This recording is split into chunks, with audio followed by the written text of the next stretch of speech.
রাখালে কোন সঙ্গে নিয়ে এবার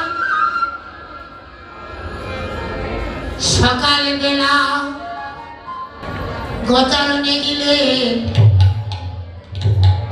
বান্ডিলি মনে বেদবৎস চড়িয়ে বিনোদে খেলা খেলিতে খেলিতে মত্ত হয়ে যাচ্ছে।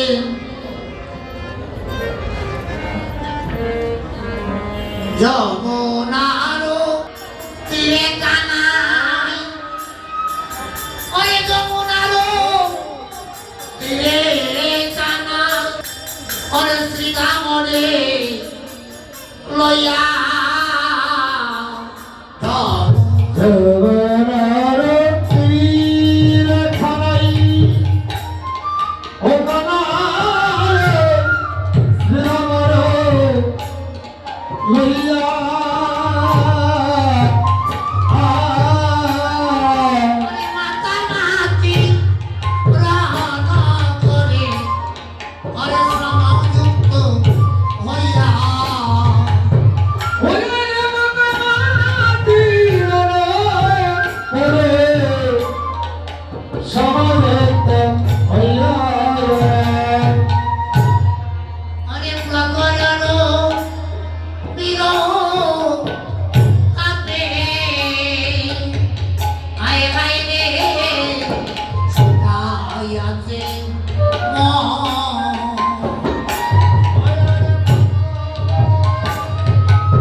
সুখয়া বচন কানার